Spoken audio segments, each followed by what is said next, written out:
Excuse me, how much longer until I'm called? We just called you. What? I replied, startled by the receptionist's words. I hurried into the examination room, surprised to find my husband John already there. Why are you here? I asked, taken aback. John's face went pale, and he tried to rush me out of the room in a panic. But then I caught sight of an incredible scene. My name is Christy Thomas, and I'm 27 years old. I grew up as the eldest of two sisters and now work in corporate office management. 3 years ago, I married John, and we now share a home. We met in college, worked at the same part-time job, dated for 4 years, and got married. Even today, we maintain a relationship where we can talk about anything just like close friends. I'm currently 7 weeks pregnant. John and I wanted a child right after we got married, but it took us 2 years of fertility treatment before our dream finally became a reality. When I visited the OB-GYN alone, the gestational sac, our baby's growing space, was already visible. The ultrasound photo even showed the tiny fetus. I haven't yet told John about the pregnancy because I wanted to surprise him. After my appointment, I bought a cake and picked up ingredients for John's favorite meal at the supermarket. When I got home, I immediately began cooking. A few hours later, John walked in and greeted me with, "I'm home." His eyes widened when he saw the table set with his favorite beef stew. "Wow, what's the special occasion? Everything looks amazing." "I thought we should have a celebration today," I said. "A party? What's the occasion?" "I went to the hospital today," I replied. "Hospital?" he asked, his brow furrowed. I handed him the ultrasound photo, and as he looked at it, his anxious expression transformed into one of astonishment. "Christy, is this real?" "Yes, John," I said, beaming. "We're going to be parents." John's face lit up with joy. "We are? We really are." "Yes, our baby is finally on the way," I confirmed, tears of happiness welling up in my eyes. "Everything looks great, and our baby is growing steadily." John embraced me, his own eyes filled with tears. Thank you," he said over and over, a grateful smile on his face. Since that day, John has taken on more household chores to help me out. We used to share the work, but now he handles tasks like cleaning the bathroom because he doesn't want me exposed to potential hazards. He's also been managing the heavier grocery shopping, picking up large bags of rice and water. But that's not all. He's been making my prenatal appointments for me, keeping track of my schedule, and setting them up online since I'm not as comfortable with internet scheduling. I've been dealing with mild morning sickness, but it hasn't been severe enough to keep me from working. I still come home and prepare dinner as I wait for John's return.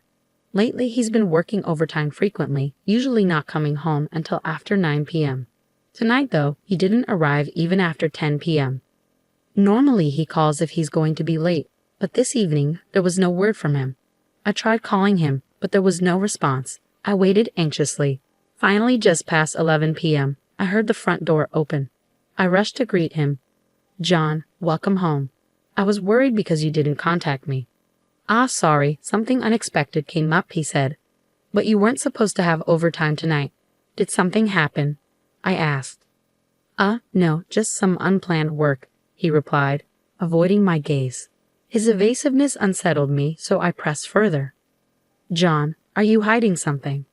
"What? No, I'm not hiding anything." "Then why won't you look me in the eye? If there's nothing to hide, you should be able to tell me where you were and what you were doing, right?" "I told you, I got caught up with some unexpected work," he said, sounding defensive.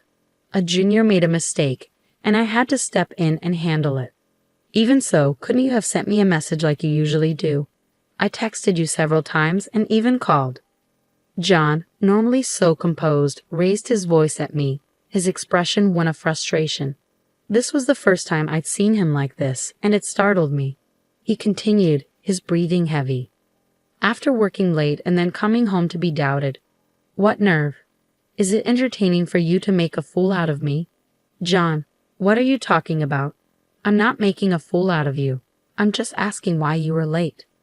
"I told you it was because of overtime. What more do you want?" John snapped. "It's not about what I want or don't want. You didn't let me know you were going to be late, as you usually do. It felt strange." "Enough. You're being so stubborn. Is it because of your pregnancy that you're imagining things?" He shot back. What? I replied, shocked by his accusation. Listen, Christy, when you give birth, you won't be able to work. So who do you think will support us? Me, right? John continued, his tone dismissive. If you want me to provide for us, stop interfering with my work. He left abruptly, tossing his suit jacket aside and heading straight for the bathroom. After his bath, he shut himself in our bedroom. I stared at the untouched dinner I had prepared, an overwhelming mix of emotions washing over me. Why would he say such hurtful things? All I did was express concern that something felt off, yet he called it delusional. From that day on, John treated me coldly. It became a regular occurrence for him to come home in the early hours of the morning, while his usual 9 p.m. arrivals grew rare. Amid all this uncertainty, my pregnancy progressed. John, who had once been a helpful and supportive partner, now did no household chores, leaving everything to me. The burden of managing the house while trying not to strain my body began to take its toll on me. Eventually, the pressure of handling everything alone became too much to bear. I called my younger sister Karen. Hey, Karen. Hey, sis. It's been a while. What's going on? I had a bit of a disagreement with John. Really? You two are just like the saying, the more you argue, the better you get along, aren't you? My sister Karen is 3 years younger than me and works in the fashion industry. We've always been incredibly close and have been described as two peas in a pod. During my dating days with John, she was my go-to for advice, and she's an irreplaceable part of my life. That day, she listened to me vent for almost an hour. Talking to her eased my mind a little. I was in the 17th week of my pregnancy, and my belly was starting to show. Feeling stable and healthy, I returned to work as usual after my lunch break. But just as I was about to begin my afternoon tasks, something unexpected happened. I felt a sudden, unfamiliar twinge in my belly. The discomfort lingered, and my thoughts immediately turned to the safety of my child. Anxious, I left work early and rushed to the women's clinic I usually visit. Normally, John would handle making appointments for me, but today was unexpected, so I didn't have one scheduled. It seemed I might have to wait a while for a checkup, but the thought of going home in this state made me uneasy. Prepared for a long wait, I explained the situation to the receptionist. Excuse me, I'm Christy Thomas. I've been experiencing some mild abdominal pain for a while now. Please wait a moment, Ms. Thomas. I don't have an appointment today because this was sudden. Let me check. Oh yes, you're Christy Thomas, right? You're 17 weeks pregnant. We do have an appointment for you. Please have a seat over there. Okay, thank you, I said, following her instructions. I found a seat in the waiting room and pulled out my planner from my bag to check, but there was no appointment scheduled for today.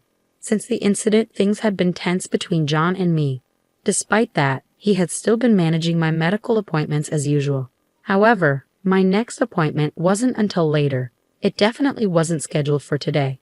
Feeling somewhat uneasy, I decided to wait until they called my name. An hour passed, and I was hit by another stomachache. I stood up and headed to the restroom. Yet, even after returning, my turn still hadn't come. For a busy clinic, I should have been called by now. Could it be that there was no appointment scheduled for me after all? I approached a different staff member at the reception desk. Excuse me, do you know how much longer it will be until I'm called? May I have your name, please? The staff member asked. It's Christy Thomas, I replied. I've been waiting for over an hour. Thomas, the staff member paused. Oh, is there a problem? I asked, feeling a knot of anxiety forming in my stomach. Well, you were called just now, the staff member said. What? I should have been called into consultation room number 3. I thanked the staff member and quickly made my way to consultation room number 3. A sign on the door indicated it was occupied. Confused, I knocked on the door. A nurse opened it and asked, Can I help you? I'm Christy Thomas. I had to use the restroom earlier, and Christy Thomas? The receptionist's voice echoed from inside the room. I had already been called, but the sign on the door said, in consultation, so I assumed someone else had entered.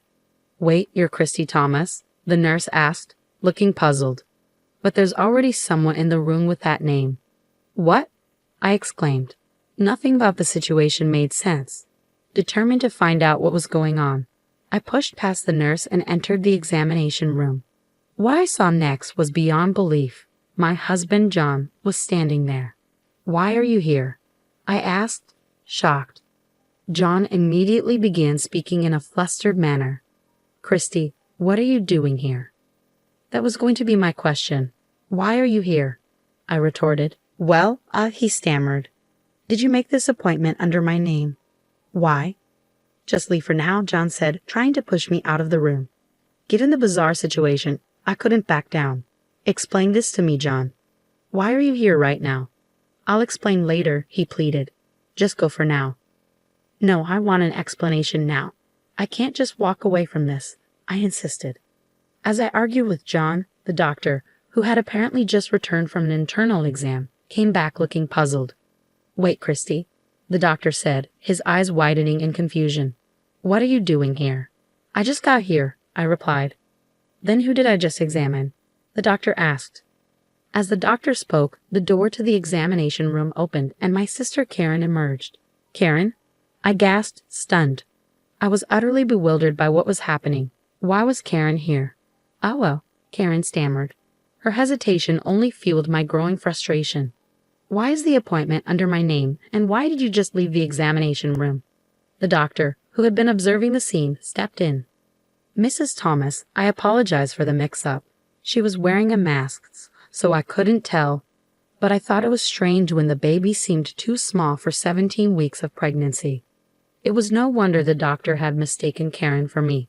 We looked so much alike, and the mask made it even harder to tell us apart. Doctor, the woman you just examined is my sister, and the man over there is my husband, I explained. What? So you mean the father of the baby I just examined is? The doctor's sharp gaze shifted to John, whose face had gone pale. In that moment, I finally pieced everything together. John, Karen, I need an explanation from the beginning. Whether they had resigned themselves to the situation or not, they slowly began to speak. According to them, they had been in a relationship for about a year.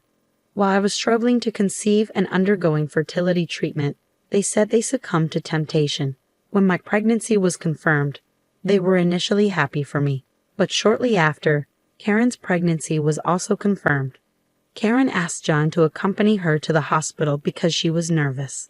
In his typical carelessness, John mistakenly booked the appointment under my name. He realized the mix-up just before they arrived at the hospital and panicking pretended to have forgotten the insurance card and completed the check-in under my account. While I was in the restroom, there was a shift change at the front desk.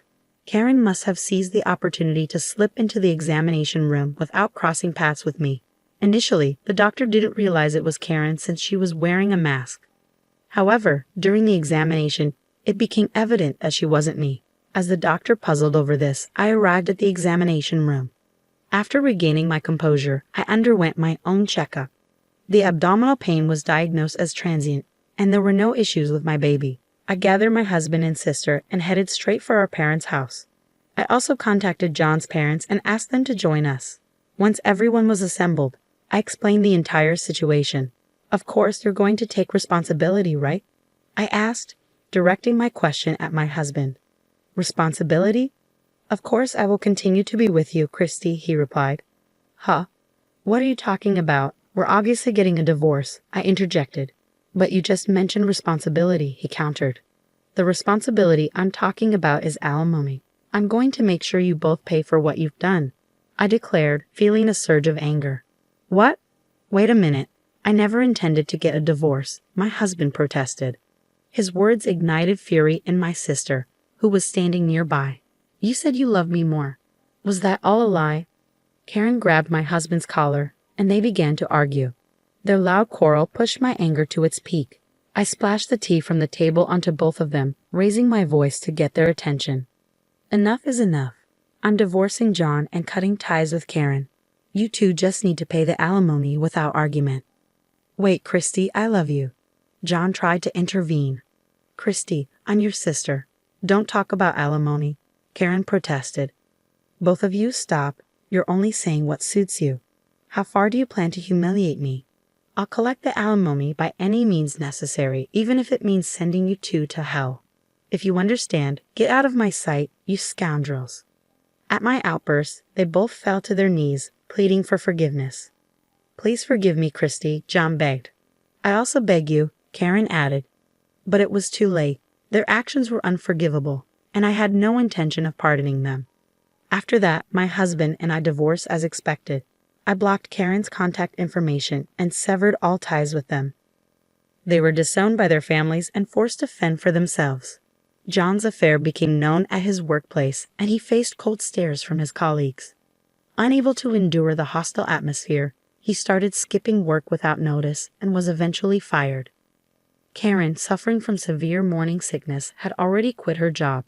Now both were unemployed, and their relationship grew increasingly toxic, filled with curses and misery. They lived together but never married. It's clear they won't support each other as a married couple in the future.